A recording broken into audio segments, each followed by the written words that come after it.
First మనం recognise చేయాలండి that it is very very addictive in nature. And మనం basically physical ఆబ్స్ట్రక్షన్స్ ఏమైనా ఉండాలి. లైక్ ఫర్ ఎగ్జాంపుల్ ఒక ఫోన్లో if you have something like a rubber band, అది తీసుకున్నప్పుడల్లా మీకు ఆ రబ్బర్ బ్యాండ్ మధ్యలో ఉంటాయి, వాళ్ళు కన్వీనియంట్ గా ఈజీగా చేసేసారు కదా మీకు యూజ్ చేయడానికి, దాన్ని మీరు కొంచెం టఫ్ గా మీరే యూజ్ చేసేసుకోవాలి. మీరు ఆ ఫోన్ మీద రబ్బర్ బ్యాండ్ వేసేస్తే మీరు చూసినప్పుడల్లా మధ్యలో ఇరిటేటింగ్ గా వస్తూనే ఉంటుందా, దాన్ని మీరు కొంచెం సైడ్ లో పెట్టే ఛాన్స్ ఉంది. మీరు మీ వాల్ పేపర్ ఉంటుందా, ఆ వాల్ పేపర్ కనుక మీరు something which reminds you that నేను నా స్క్రీన్ యూజ్ తగ్గించాలి, లేకపోతే నేను ఈ పర్పస్ కోసమే స్క్రీన్ యూజ్ చేయాలి, చదువు కోసమే స్క్రీన్ యూజ్ చేయాలి అని మీ వాల్ పేపర్ లో మీరు ఏమైనా అలా రాసి పెట్టుకుంటే that will remind you every time.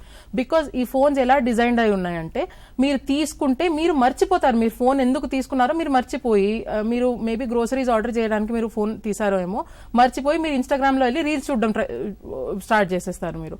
So ఎందుకు ఏ పర్పస్ కోసం ఆ ఫోన్ మనం లిఫ్ట్ చేస్తున్నామని చెప్పేసి మనం ఒక్కసారి మనకే మనం సే ఇట్ అవుట్ లౌడ్.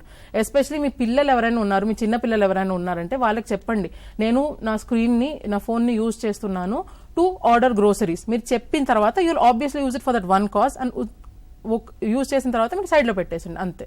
ఒక క్లియర్ ఆబ్జెక్టివ్ తో యూజ్ చేయండి, సైడ్ ట్రాక్ అవ్వకుండా ఫోకస్డ్ గా యూజ్ చేయండి.